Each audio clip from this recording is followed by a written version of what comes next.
हमारी बाइबल के अंदर 66 किताबें हैं, 66 books, the entire library of God's word. ये पूरी बाइबल के अंदर 66 किताबें हैं। 40 लोगों ने इसे मिलकर लिखा है। कहते हैं 1600 से अधिक साल लग गए इसे लिखने में। और हमारी इस बाइबल के अंदर, हमारे इस खुदा बाप के इस पवित्र कलाम में एक बात समझाई गई है जो मैं आपको बताना चाहता हूं। हमारी बाइबल में दो चीजें बहुत एक्सप्लेन की गई हैं। Bible talk about 2 events. एक, प्रभु यीशु मसीह का बदन में आना, और दूसरा, उसका बादलों पे आना।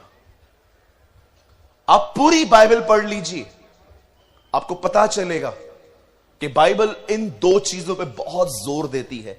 एक, उसका बदन में प्रकट होना, दूसरा, उसका बादलों पे प्रकट होना। और मैं आपको बताना चाहता हूं, बाइबल का पहला व्यक्ति जिसने यीशु को बादलों पर आते हुए देखा था, वो हनोक है। He is the first person in the Bible. आदम की 7वीं पीढ़ी का मनुष्य हनोक, उसने प्रभु और उसके पवित्र जनों को आते हुए देखा। यहूदा में लिखा है। क्यों यीशु को 2 बार आना पड़ा? वो एक बार आ चुका है, एक बार आने वाला है। आइए, मैं चाहता हूं अब आप सब ध्यान दें। बाइबल बताती है आज से बहुत साल पहले सर्वशक्तिमान परमेश्वर ने इस दुनिया को बनाने के द्वारा अपने आप को प्रकट किया। सबसे पहले परमेश्वर ने अपने आप को इस सृष्टि को बनाने के द्वारा प्रकट किया है, रिवील किया है। वचन कहता है कुछ भी नहीं था, तब परमेश्वर था। और एक दिन सब खत्म हो जाएगा, फिर भी परमेश्वर होगा। इन द बिगिनिंग गॉड, आदि में परमेश्वर था। हमारी बाइबल में शैतान की शुरुआत भी है, शैतान का अंत भी है। हमारी बाइबल में खुदा की कोई शुरुआत नहीं है, कोई अंत नहीं है। वो था, वो है, वो आने वाला है। आमीन। बाइबल बताती है परमेश्वर ने अपने आप को इस दुनिया को बनाने के द्वारा प्रकट किया। उसने हर दिन कुछ कहा और ये दुनिया बनती गई। और जैसे ये दुनिया बन गई, उसने इस दुनिया का वारिस बनाया मनुष्य, आप और मैं। हमारी पढ़ाई कहती है इंसान पहले बंदर था, फिर इंसान बना। मैं आपको बताना चाहता हूं, यह बिल्कुल गलत है। हम पहले भी मनुष्य थे, हम आज भी मनुष्य ही हैं।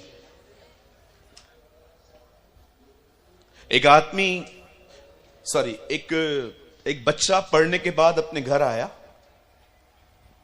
अपनी मम्मी को बोलता है, मम्मी मुझे टीचर ने आज कहा कि इंसान पहले बंदर थे, क्या यह सच है मां? उसकी मां ने कहा, नहीं नहीं बेटा, बाइबल में लिखा है पर प्रभु ने इंसान बनाया, हम बंदर नहीं थे। बच्चा सोच में पड़ गया, टीचर तो बोल रही है हम बंदर थे। फिर वो अपने पिताजी के पास जाता है, बोलता है, पप्पा टीचर बोलती है हम पहले बंदर थे, मां बोलती है हम इंसान थे, आप क्या बोलते हो? बोला, नहीं नहीं बेटा, इंसान पहले बंदर था। अब मां कहती है हम इंसान थे, बाप कहता है हम बंदर थे। अब बच्चा कंफ्यूज हो गया, वापस मां के पास, मम्मी आप तो बोलते हो हम इंसान थे, पप्पा बोलता है हम बंदर थे, सच क्या है? उसकी मां ने कहा, बेटा मैंने तुझे अपनी कहानी बताई, तेरे बाप ने उसे तुझे अपनी कहानी बताई है। मैं इंसान से निकली हूं, वो बंदर से आया है।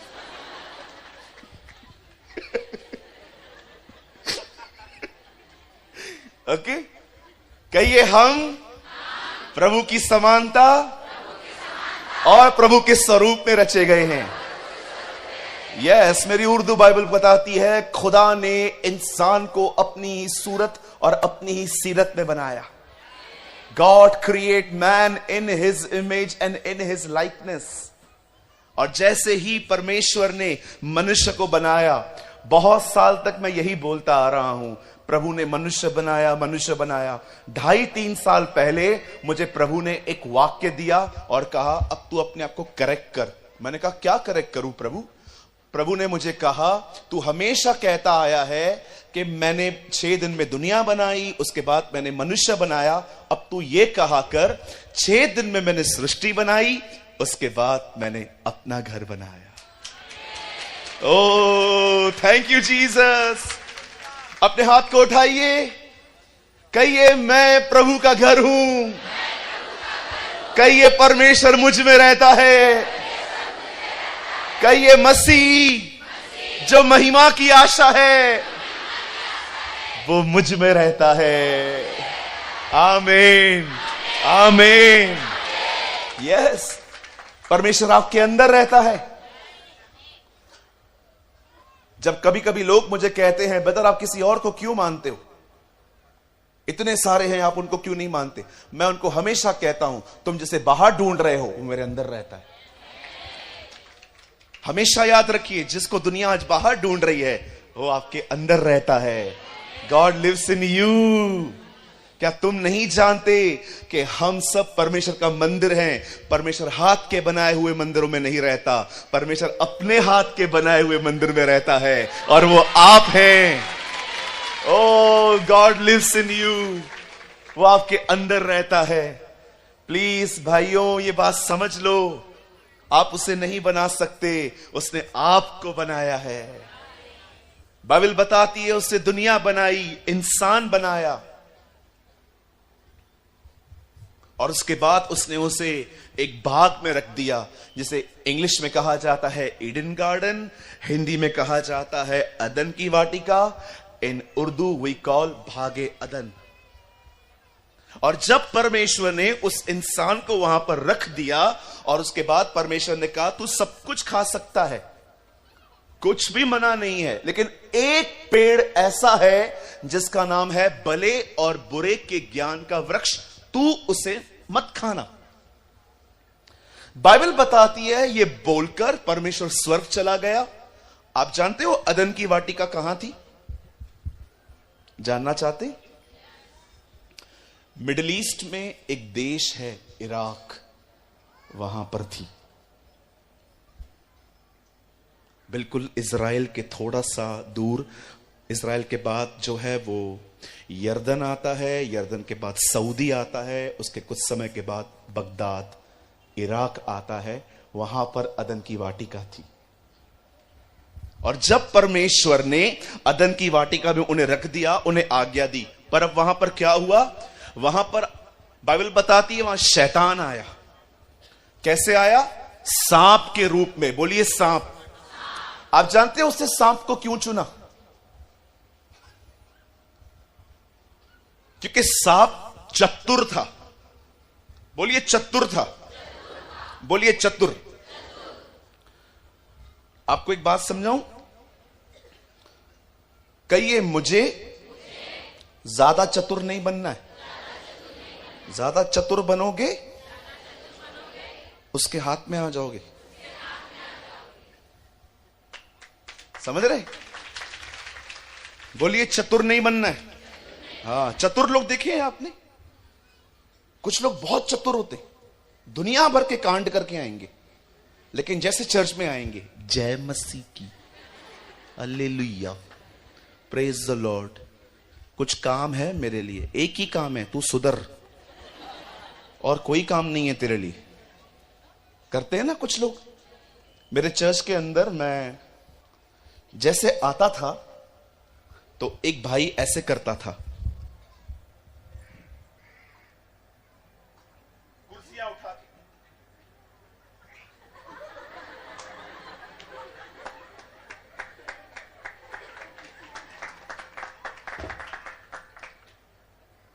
और जैसे मैं चला जाता था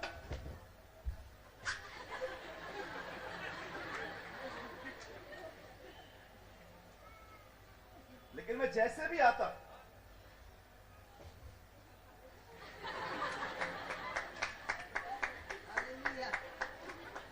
बात के लिए हालेलुया।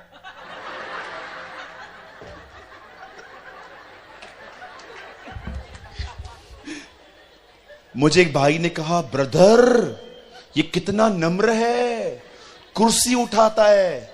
मैंने कहा नम्र नहीं है, पाखंडी है, मेरे को देख के उठाता है ताकि पास्टर इंप्रेस हो। संडे के दिन है ना, बहुत सारे लोग पास्टर को इंप्रेस करते हैं अपने चतुराई से। जैसे पास्टर आएगा,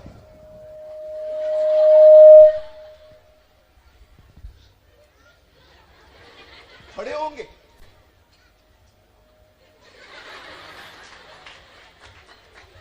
चर्च जैसे पूरी हुई, बाहर निकलेंगे, पैसा देगा कि नहीं? अरे शर्म करो, सुधरो थोड़ा। प्रभु के घर में चालबाजी करते हो। चतुर बोलो, चतुर। बहुत सारे लोग चतुर हैं, बहुत चतुर हैं। बहुत सारी बहनें कलीसिया के अंदर, ओ प्रभु हालेलुया, पता नहीं कौन सा हालेलुया है, ब्राजील का है क्या अमेरिका का है? ओ हालेलुया। प्रभु भी कभी कभी बोलता है बंद कर। ओ हालेलुया प्रभु। ओ जैसे घर पे जाएगी पति को, ए जी ए गधे, ओ जी ओ गधे। लेकिन चर्च के अंदर, प्रभु मेरे जीने का मकसद तू है। प्रभु बोलता है बिल्कुल, देख लिया। कहिए चतुर नहीं बनना है, बोलिए सीधा बनना है। या भजनकार कहता है, सीधे मन वालों के लिए यहोवा भला है। आमीन। सीधे बनिए। कहिए अपने पास वाले से, खुदा के घर में कोई एक्टिंग नहीं। Yes, live a transparent life. आप आत्मिक नहीं है, चलेगा, प्रभु आपको पसंद करता है। आज बहुत सारे लोग बहुत अलग हैं बाहर, लेकिन चर्च में ओ हालेलुया, इतना आत्मिक फॉर्म, इतना, अरे बाप रे। हमारे चर्च में एक बहन आती थी, मैं उसे इतना आत्मिक समझता था।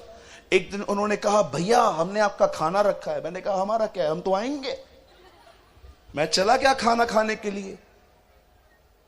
मैंने उनके हस्बैंड से कहा, ब्रदर हमारी भाभी आशीष है आपके लिए। वो मुझे ऐसे दिख रहा था, मैं उधर ही समझ गया कुछ है।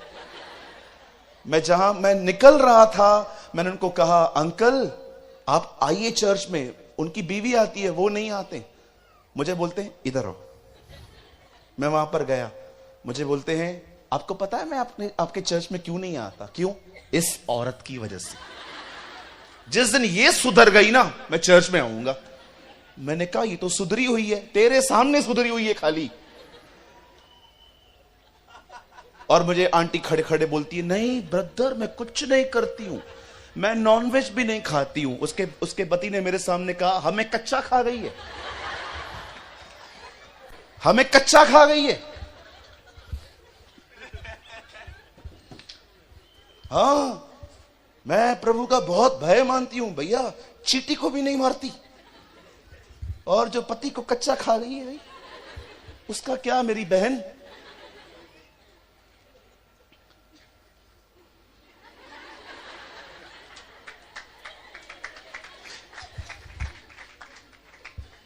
कहिए सीधा बनना है, नो एक्टिंग। कहिए मैं जैसा भी हूं, मुझे प्रभु पसंद करते हैं, मुझे डेकोरेशन करने की कोई जरूरत नहीं है। बाइबल बताती है शैतान वहां पर आता है और उसने हवा को कहा, क्या ये सच है बहन कि परमेश्वर ने तुम्हें यहां पर कुछ भी खाने के लिए मना नहीं किया है? वो कहती है no no no no no no, हम सब खा सकते हैं सिवाय एक को छोड़ के। शैतान ने कहा कुछ नहीं होगा, तुम खाओ, तुम नहीं मरोगे। आज भी आपको मैं बताना चाहता हूं उसका मेथड सेम है काम करने का।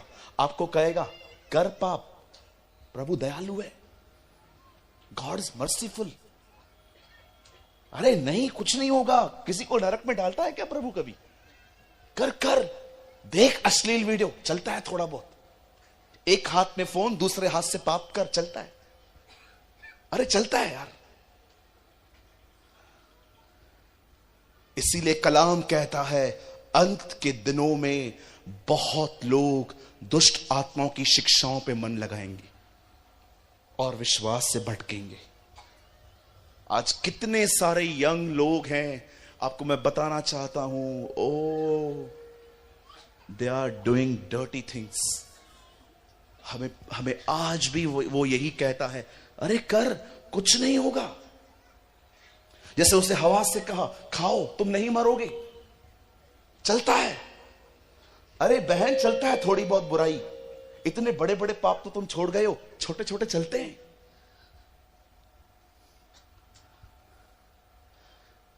You know, the Bible says हवा ने फल खाया और आदम को भी खिलाया। आप जानते हो इंसान की पहली टेस्टिंग क्या थी? कि वो अपने शरीर से प्यार करेगा कि परमेश्वर से। हर परीक्षा सृष्टि और सृष्टिकर्ता के बीच में है। जीवन में बहुत बार ऐसी चीजें आएंगी, या तो दुनिया आप चुनो या दुनिया को बनाने वाले को। हवा को भूख नहीं लगी थी तो भी उससे तोड़ के खा लिया। हमारे प्रभु को 40 दिन के बाद भूख लगी तो भी नहीं खाया। क्यों?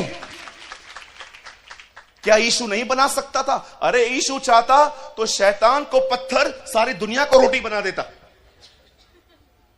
लेकिन उसे क्यों नहीं बनाया?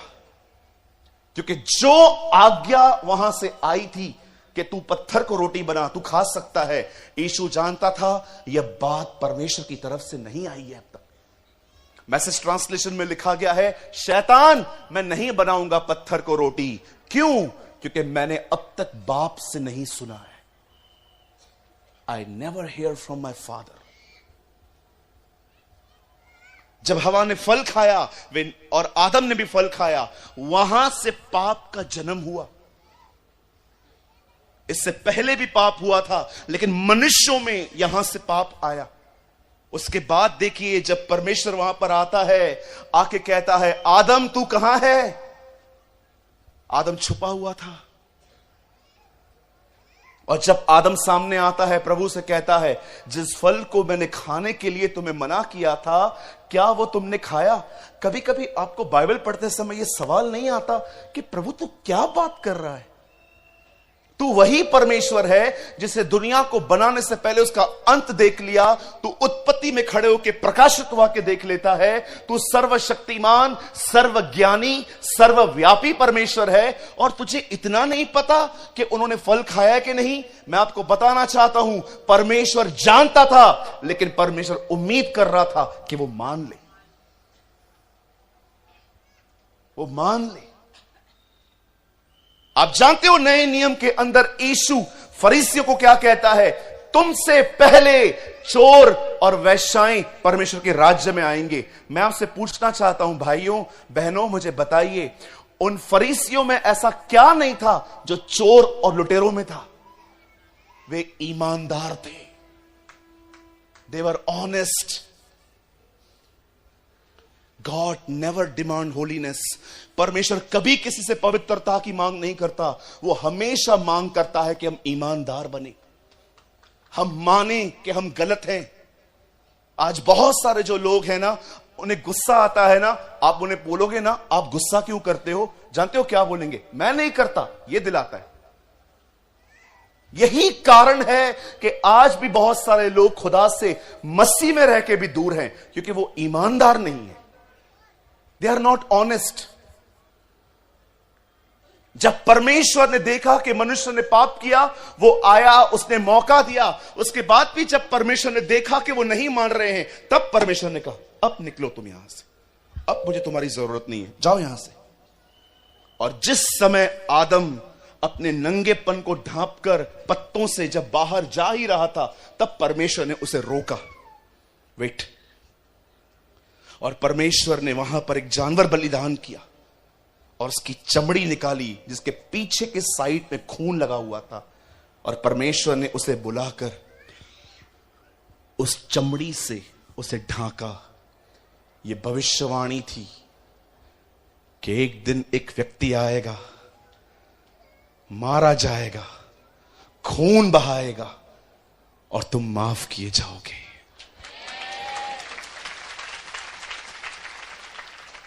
जिस दिन आदम वहां से निकाल दिया गया, उसके बाद देखिए एक ग्रेट डिक्लाइन स्टार्ट हुआ, मनुष्य और नीचे आ गया।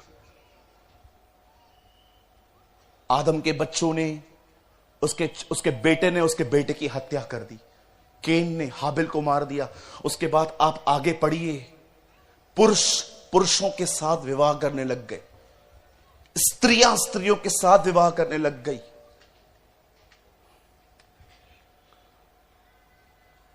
आपको अपने बच्चों के कान बंद करने की जरूरत नहीं है, उन्हें पता होना चाहिए सब कुछ। मस्ट एजुकेटेड देम, ये बातें पता होनी चाहिए आपके बच्चों को, ताकि कोई उनका शोषण न करे कभी। आजकल बहुत सारे लोग इस विषय में बात नहीं करते। जानते हो उन दिनों में क्या हुआ? पाप बढ़ता गया, बढ़ता गया, बढ़ता गया। मैं आपको बताना चाहता हूं हम आज कहां पहुंच गए हैं। बॉम्बे में, मुंबई में लड़के प्रेग्नेंट हो रहे हैं। मैं मजाक नहीं कर रहा हूं, मुंबई में लड़के गर्भवती हो रहे हैं। आप सोचिए हम कहां पहुंच गए हैं। बाइबल बताती है आदम के निकलने के बाद पाप बढ़ता गया, और दूसरी तरफ परमेश्वर एक व्यक्ति के आने के लिए भविष्यवाणियां करता रहा। यीशु के 700 साल पहले बाइबल बताती है एक भविष्यवक्ता आया जिसका नाम था यशाया। उसने एक भविष्यवाणी की, एक कुंवारी गर्भवती होगी, पुत्र जनेगी, उसका नाम इमैनुअल रखा जाएगा, जिसका अर्थ है परमेश्वर हमारे साथ। बाइबल बताती है उसने भविष्यवाणी की। मलाकी कहता है इज़राइल पर एक सूर्य उदय होगा, उसकी किरणों से इज़राइल चंगी हो गई। कौन है ये व्यक्ति? कौन है ये कुंवारी से जन्म लेने वाला? प्रभुता उसके कांधों पर रखी गई, गवर्नमेंट उसके कंधों पर रखी गई उसकी। आज से 2023 साल पहले बाइबल बताती है एक फरिश्ता स्वर्ग से नासरत में उतरता है, कुंवारी मरियम के पास जाता है जो जस्ट अभी सगाई करके निकली थी, उसकी एंगेजमेंट हो गई थी यूसुफ नामक एक व्यक्ति के साथ। और बाइबल बताती है स्वर्गदूत उसके पास आकर कहता है मरियम डर मत, तुझ पर परमेश्वर का अनुग्रह हुआ है, तू एक बेटा जनेगी, उसका नाम यीशु रखना, और वह अपने लोगों को लंदन जाने के लिए वीजा दिलाएगा। है ना? यही तो सुनते हैं हम लोग इन दिनों में।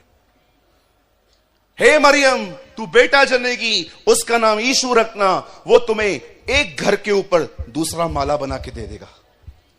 है ना? One man of God said, एक प्रभु के दास ने कहा अगर तुम खुदा के पीछे नहीं चलते, इसका मतलब तुम खुदा को अपनी जिंदगी के लिए यूज करते हो।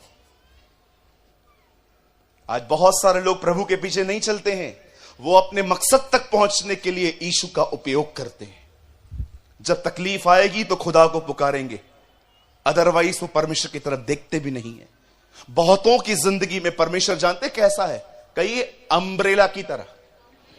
हाँ, आपने देखा है अम्ब्रेला, छाता, बारिश में ही खुलता है, बाकी सब महीने अंदर पड़ा रहता है। जब प्रॉब्लम आएगी ओ प्रभु, हे प्रभु, हाय प्रभु, लेकिन जब प्रॉब्लम नहीं होगी खुश होंगे, चलते हैं ना यार चर्च, कोई बड़ी बात थोड़ी है, आएंगे ना हम। मेरे भाइयों मेरी बहनों, सदैव याद रखिएगा भीड़ हमेशा मछली और रोटी के पीछे आती है, लेकिन चेला रोटी और दाखरस के पीछे जाता है। हम उन लोगों में से न बने जो यीशु के पास सिर्फ खाने के लिए आए, हम उन लोगों की तरह बने जो उसके साथ मरने और जी उठने में विश्वास करें। मैं आपसे पूछना चाहता हूं, क्या आप 365 दिन उसके पीछे चलते हैं? यहां पर कितने लोग हैं जिनका प्रभु के साथ लेन देन का संबंध खत्म हो चुका है? आपको प्रभु दे न दे आपको फर्क ही नहीं पड़ता, क्योंकि आप जानते हो वही परमेश्वर है। जब शद्रक मेशक अबेदनो को आग के भट्ठे में डाले जाने वाले थे, तब वो राजा से कहते हैं, हे राजा, यह बात याद रख, जिस परमेश्वर की हम आराधना करते हैं वो हमें आग के भट्ठे में से बचाने की ताकत रखता है, पर यह भी याद रख, अगर वो न बचाए तो भी हमारा परमेश्वर होगा।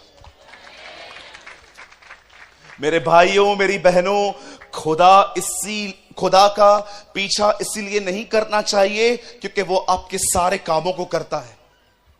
यह तो एक स्वार्थी कारण है। परमेश्वर के पीछे इसलिए चलना चाहिए क्योंकि वो परमेश्वर है।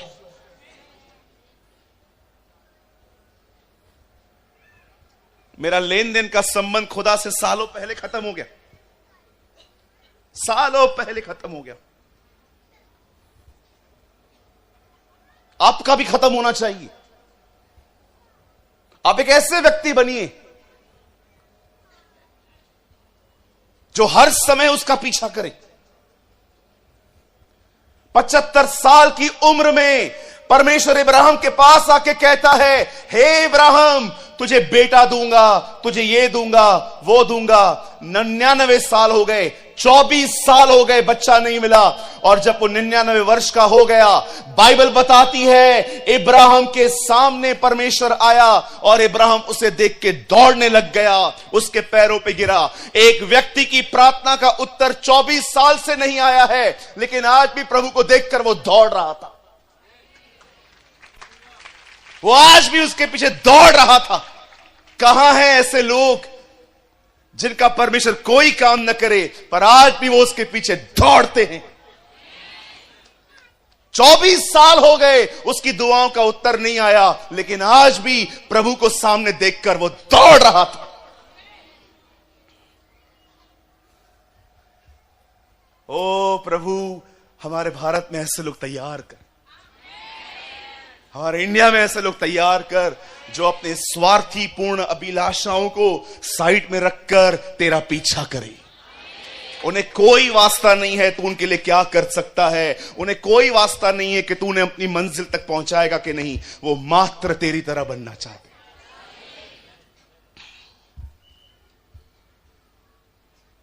तू उसका नाम यीशु रखना। वहां पर नहीं लिखा है कि वो तुम्हें लंदन ले जाएगा, वो तुम्हें माले दिलाएगा, वो तुम्हें चंगाई देगा। प्रभु ये सब करते हैं, मैं मानता हूं, मैं खिलाफ नहीं हूं। मैं प्रभु से प्रार्थना करता हूं कि मुझे ये चाहिए, मुझे वो चाहिए, लेकिन मैं आपको बताना चाहता हूं भाइयों बहनों, ये सब बात में है।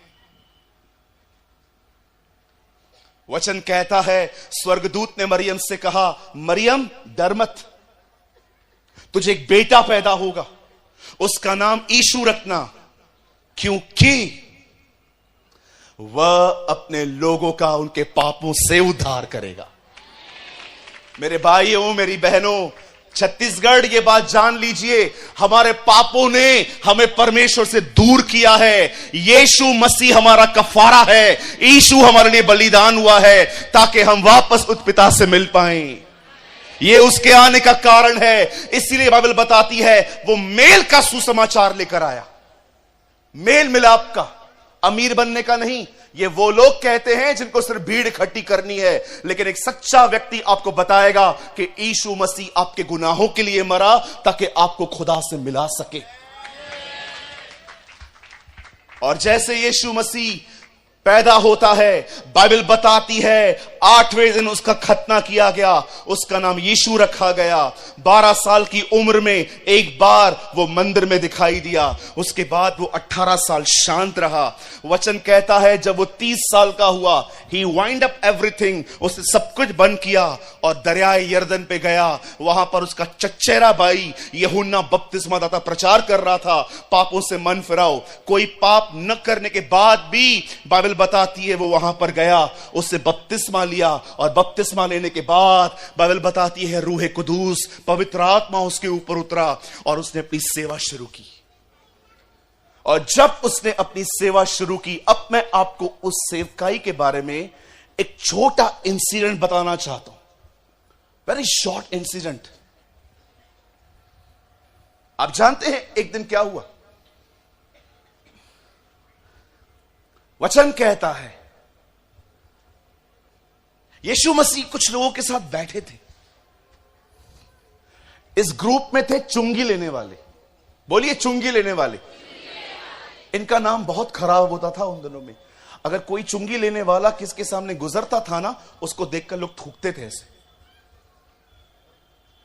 लोग थूकते थे उनको देखकर। बाइबल बताती है जहां यीशु बैठता था वहां चुंगी लेने वाले बैठते थे। ऐसे लोग जिनको आज हम अपने चर्च में देखना भी नहीं चाहते। अगर हमारे बीच में कोई पापी आ जाए, सब उसको घूर घूर के देखते। चुंगी लेने वाले, वैश्याएं, प्रोस्टिट्यूट्स, ऐसी बहनें जो मजबूरी से अपने देह को बेचती हैं, चुंगी लेने वाले, चोर, डाकू, पियक्कड़, सारे बुराई के लोग जहां यीशु बैठता था वहां पर आके बैठते थे। इवन बाइबल बताती है उन दिनों में उसका एक नाम रखा गया लोगों के द्वारा, पापियों का मित्र। He is a friend of sinners. मेरे भाइयों, मेरी बहनों, समझ पाओ तो समझ लेना, वो इज़राइल का परमेश्वर बाद में है, पहले वो याकूब का परमेश्वर है।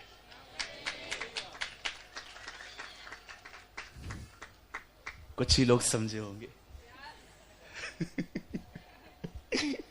वेरी फ्यू नो कि मैं क्या बोलने की कोशिश कर रहा हूं। याद रखिएगा, वो इज़राइल का परमेश्वर बाद में है, पहले वो याकूब का परमेश्वर है।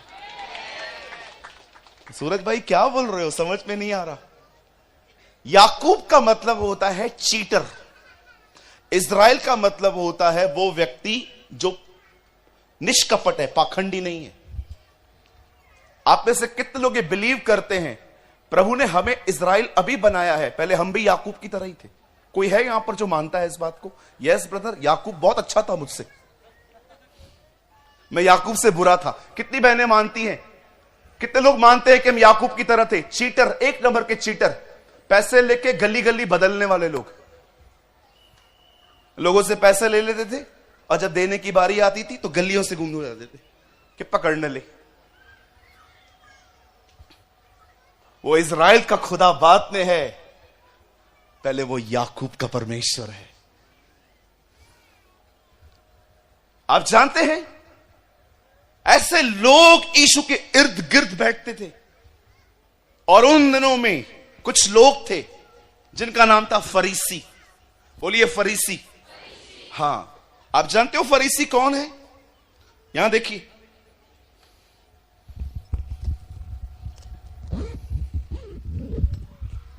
आइए, यहां पर भी कुछ फरीसी जरूर होंगे, 100% हर जगह होते। फरीसी वो लोग हैं जिनके पास पूरी बाइबल का ज्ञान है पर प्रेम नहीं है। पूरा ज्ञान है, they are number 1 candidates for hello.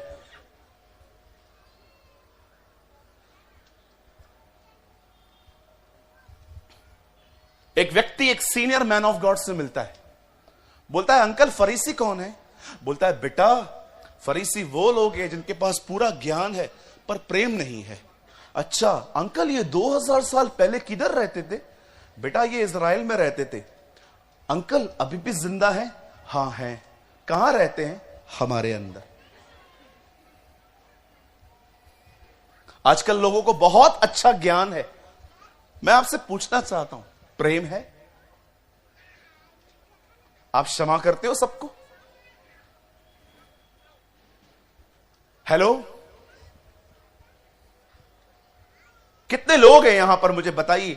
ज्ञान आपके पास बहुत जबरदस्त है। ओ, मैं तुम्हें बताता हूं प्रकाशित वाक्य के 7 कटोरे क्या है। मैं तुम्हें बताता हूं केन की पत्नी कौन है। मुझे किसी ने कहा केन की पत्नी कौन है बताओ। मैंने कहा जरूर मैं बताऊंगा वो कौन है। बोला बताओ। मैंने कहा इधर आओ, कान में बताता हूं। और जैसे वो आ गया है, मैंने कहा मुझे नहीं पता। मुझे एक बात बताइए, जब बाइबल उसका नाम नहीं देती तो खुदड़ खुदड़ के कहां से क्यों निकालते हो? बस अपने आप को ज्ञानी साबित करना है। ऐसे बहुत से लोग हैं जिनको प्रकाशित वाक्य के 7 कटोरों के बारे में पता है। मैं तुम्हें बताता हूं 7 सील क्या होती है। बैठो, मैं तुम्हें बताता हूं। बैठो बैठो, मैं तुम्हें बताता हूं। ओ, बैठ गए हम। अभी देख, ये कटोरा है ना, ये ऐसा है, ये कटोरा ऐसा है, ये कटोरा ऐसा है। पीछे से एक आदमी आके बोलता है उसको, अंकल चलो काम है, आ रहा हूं। रुको, ये 4था कटोरा ऐसा है। अंकल चलो, अरे आ रहा हूं, रुक। ये 5वां कटोरा ऐसा है, ये 6वां। अंकल चलो ना, मारूंगा चमाट खींच के, रुकता नहीं है तू। क्या फायदा इतने ज्ञान का जबकि स्वभाव इतना घटिया है? क्या फायदा? क्या आपको लगता है जिस दिन प्रभु यीशु मसीह आएंगे और सबको लेके चले जाएंगे और वो आप देखोगे मैं उठ ही नहीं रहा हूं, प्रभु मेरे को उठा उठा, और ऊपर से प्रभु कहेगा नहीं, तू 7 कटोरों के बारे में नहीं जानता, इसलिए मैं तुझे नहीं उठाऊंगा। मेरे भाइयों, मेरी बहनों, हर व्यक्ति खुदा के साथ कम ज्ञान की वजह से नहीं, अच्छे चरित्र के वजह से जाएगा। अगर आपको बहुत सारा ज्ञान नहीं है ना, आप चिंता मत करो, बहनों के ऊपर शुद्ध नजर रखो, यह ज्ञान से बेहतर है। जब भी आप किसी बहन को देखते हो, अपने विचारों में पवित्र बने रहो। शिमशोन की तरह मत बनो कि जब वो किसी खूबसूरत चेहरे को देखता था उसकी वासना भड़क उठती थी और उसको कंट्रोल करना नहीं जानता था। किसी ने कहा अगर तुम्हारी आंखें शिमशोन की तरह हैं तो तुम्हारा अंत सुलेमान की तरह होगा। या आई एग्री विथ हिम। किसी ने कहा तुम्हारी आंखें अगर शिमशोन की तरह हैं तो तुम्हारा अंत सुलेमान की तरह होगा। देखा आपने सुलेमान को? मैं आपको उसके बारे में कुछ बताऊं? मैं आपको बताना चाहता हूं, अपने जीवन में सुलेमान सिर्फ एक बार प्रभु के मंदिर में गया था, इनॉग्रेशन डे, लास्ट डे। जिस दिन प्रभु का भवन बना वो उसी दिन गया। आप उसके बाद कभी नहीं पढ़ोगे कि वो किसी मंदिर में गया था। एक यही राजा था जो कभी लड़ने के लिए नहीं गया, हमेशा अपने पैलेस में बैठा रहता था। दाऊद ने पाप किया, नातान आया। शाऊल ने पाप किया, शमूएल आया। सुलेमान ने पाप किया, कोई नहीं आया। उसे सारे दरवाजे बंद करके रखे थे जहां से भी वचन आता था, और अंत में नाश हो गया।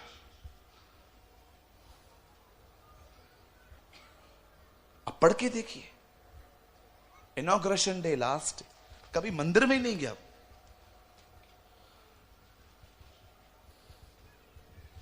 यीशु पापियों के साथ बैठा था, उनके साथ भोजन करता था। ये फरीसी भी वहां पर खड़े थे, वो लोग जो ज्ञान से भरे हुए हैं लेकिन खुदा के साथ टच में नहीं थे, इसीलिए उनके अंदर प्रेम नहीं था। मेरे भाइयों, मेरी बहनों, इस गंदी आत्मा से बाहर आइए।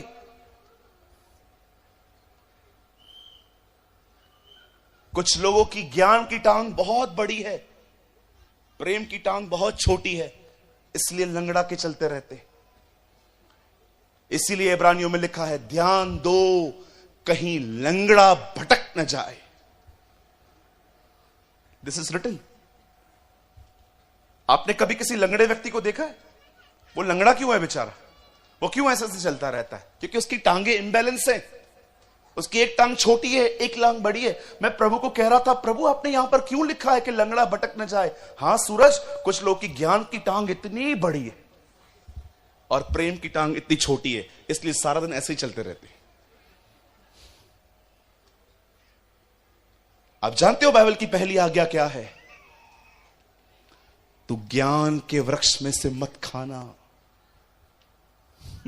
First command in the Bible. Knowledge के पीछे मत भागना, एक अच्छे चरित्र के पीछे भागना। बिली ग्राम ने कहा, पैसे चले गए वापस आएंगे, बीमार हो गए चंगाई आ जाएगी, लेकिन जिस दिन चरित्र चला गया उस दिन सब चला जाएगा। मैं पुराने लोगों के लिए एक बात कहूं, जीसस पृथ्वी पर मनुष्य को अपना चरित्र देने आया था। बिलीव मी, यीशु मसीह इस पृथ्वी पर एक्चुअली मनुष्य को अपना चरित्र देने आया था। इसीलिए उसके प्रचारों में पहली पहली बात होती थी, धन्य है वे जो दीन हैं, धन्य है जो नम्र हैं, धन्य है वे जो दयालु हैं, धन्य है जो मन के शुद्ध हैं। आप जानते हो ये क्या है? ये उसका खुद का स्वभाव है जो वो इंसान को देने आया। वो ऐसे लोगों के साथ बैठ के खाना खाता था और एक दिन फरीसी वहां पर आके कहते हैं, अरे तू कौन है? उसके चेले कहते हैं, ये हमारा परमेश्वर है, प्रभु है, हमारा गुरु है। और वो लोग कहते हैं, ये परमेश्वर होके, गुरु होके, प्रभु होके इनके साथ भोजन करता है। लिखा है, यीशु मुड़े और उन्होंने कहा, मैं धर्मियों के लिए नहीं, मैं पापियों के लिए आया हूं। सुनिए मेरे भाइयों, मेरी बहनों, सुनिए, यहां देखिए, यहां देखिए। मैं 10-15 मिनट के अंदर यह मैसेज खत्म कर दूंगा। सुनिए, यीशु ने यह बात कही, उसके कुछ समय के बाद बाइबल बताती है यीशु गिरफ्तार हुआ, वो अरेस्ट हुआ। वचन कहता है 12 साल की उम्र के बाद वो पहली बार पूरी रात यरूशलेम में रहा था। और आपको पता है, जिस रात वो यरूशलेम में रहा उसी रात वो गिरफ्तार हुआ, वो अरेस्ट हुआ। उसे दाढ़ी से पकड़ के लेके गए, उसे कोड़े मारे गए। उसे मार खाते खाते वो इतना कमजोर हो गया था कि वो अपनी लकड़ी तक उठा के नहीं पा रहा था। इसीलिए उन्होंने एक व्यक्ति को पकड़ा जिसका नाम था शिमोन कुरेनी, और उसको कहा, तू उसकी लकड़ी उठा के चल। इतिहास कहता है क्रूस पर चढ़ने से पहले ही 45 से 50% खून बह चुका था, पूरी ब्लीडिंग हो गई थी। और जब वो लोग उस पहाड़ पे उसे ले जा रहे थे, खोपड़ी का स्थान गुलगता अर्थात कलवरी, वचन कहता है जब वो उसको चढ़ा रहे थे वो चढ़ नहीं पा रहा था। ऐतिहासिक किताबें कहती है कई बार यीशु के हाथ से लकड़ी गिर गई थी और वो उसे वापस उठा के देते थे। और जब वो वहां पर गया, वो लकड़ी पे मरा और उससे प्रार्थना की, हे परमेश्वर, हे पिता, इन्हें क्षमा कर, फॉरगिव देम, ये नहीं जानते ये क्या कर रहे हैं। प्रभु ये कैसे हो सकता है, कोई हत्या कर रहा है और उसे पता नहीं चले? नहीं सूरज, वो मार रहे थे, वो इस बात को जानते थे, पर वो नहीं जानते थे वो किसे मार रहे थे। They don't know। और जब यीशु को मरने के बाद उस लकड़ी से नीचे उतारा गया, उन दिनों में धनवानों की पहचान होती थी, वे अपनी कब्र खुद खरीदते थे। वचन कहता है उससे एक व्यक्ति ने अपनी कब्र गिफ्ट में दी कि जब मर गया है तो हम इसे यहां रखेंगे। और जब उसे कब्र में रखा गया, बाइबल बताती है 3 दिन के बाद जब बहनें उसके बदन में से ये सोच करके उसमें से बदबू आती होगी, अपने हाथ में परफ्यूम्स, सुगंधित वस्तुएं लेके जब जा रही थी कि वो उसके बदन की मालिश कर पाए, और जब वो वहां पर जा जा रही थी, पत्थर लुढ़का हुआ था, अंदर बदन नहीं था, और स्वर्गदूत अंदर से कहते हैं, तुम क्या ढूंढ रही हो? जाओ, वह जी उठा है।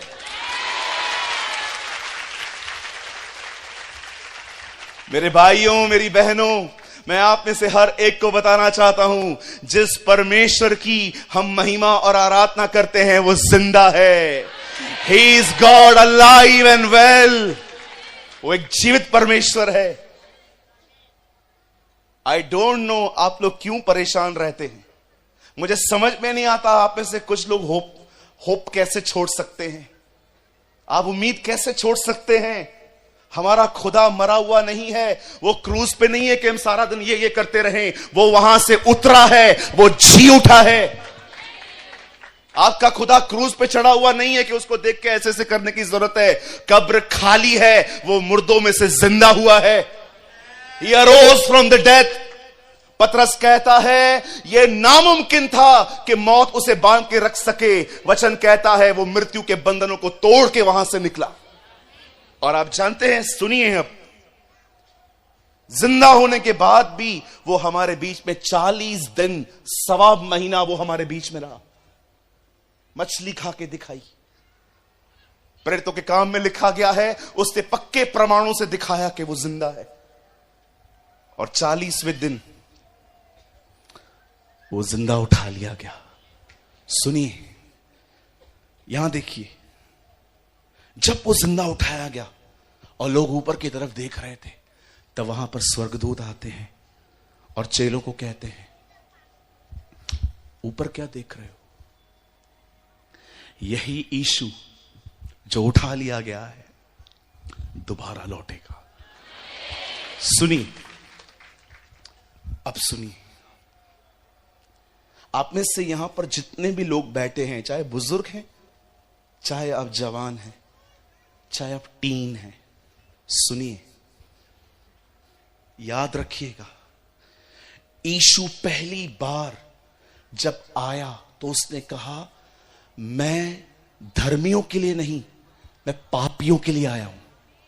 लेकिन मैं आपको बताना चाहता हूं, उसका पहली बार आना पापियों के लिए था, धर्मियों के लिए नहीं। लेकिन अब उसका दोबारा आना पापियों के लिए नहीं, धर्मियों के लिए होगा। यह बाइबल का एक लौता वचन है, इब्रानियों 9:28, जिसमें उसके दोनों बार आने के बारे में लिखा है। जिन लोगों के लिए बलिदान वो हुआ, अब जो उसकी बाट जो रहे हैं, वो उससे बगैर पाप के देखेंगे। आज मैं आपसे एक सवाल पूछना चाहता हूं, यहां पर जहां पर भी आप लोग बैठे हैं, आई हैव अ क्वेश्चन। क्या आप एक धर्मी व्यक्ति हैं? Are you a righteous one? अब वो किसी पापी के लिए नहीं आने वाला है, अब वो धर्मियों के लिए आएगा। कौन होते हैं धर्मी? कुछ लोग कहते हैं यीशु के नाम पर विश्वास करने वाले धर्मी ठहरते हैं। मानता हूं मैं, लेकिन इसमें धर्मीपन पूरा नहीं होता।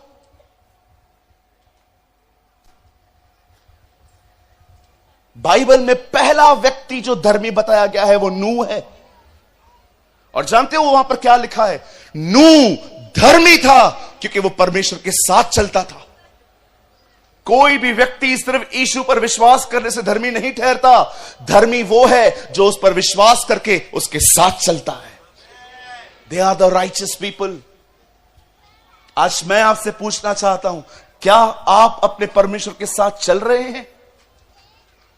मेरे भाइयों, मेरी बहनों, मैं आप में से हर एक को बताना चाहता हूं, जितने भी लोग मुझे यहां पर सुन रहे हैं, यीशु मसीह आज से 2000 साल पहले पापियों के लिए आया, लेकिन अब वो किसी पापी के लिए नहीं आएगा। अब वो उनके लिए आएगा जो धर्मी हैं। वो उनको उठाने के लिए बादलों पर आएगा। क्या आप धर्मी हैं? क्या आप प्रभु के साथ चलते हैं? अगर आप एक पास्टर हैं और प्रभु के साथ नहीं चलते, आप भी रह सकते हैं। और जानते हैं, जो लोग रह जाएंगे उनके साथ क्या होगा? इतिहास कहता है वो पहली बार देह में प्रकट हुआ, अब दूसरी बार वो बादलों पे आएगा। इस बार जब वो आएगा तो वो अपने पैर बादलों से नीचे जमीन पे नहीं रखेगा, वो वहीं से लोगों को उठाकर चला जाएगा। और जो लोग रह जाएंगे, आपको पता है उनके साथ क्या होगा? सुनिए, सत्ताव और क्रोध में फर्क है। There is a difference between persecution and the wrath of God. याद रखिए, सत्ताव हर विश्वासी को फेस करना पड़ेगा, लेकिन विश्वासी क्रोध के लिए नहीं ठहराया गया है। लेकिन जो लोग रह जाएंगे, मैं आपको बताना चाहता हूं, उन्हें परमेश्वर के क्रोध का सामना करना पड़ेगा। बिली ग्राहम ने कहा, जो उठा लिए गए वो पिता से मिलेंगे, जो रह गए वो यहोवा से मिलेंगे।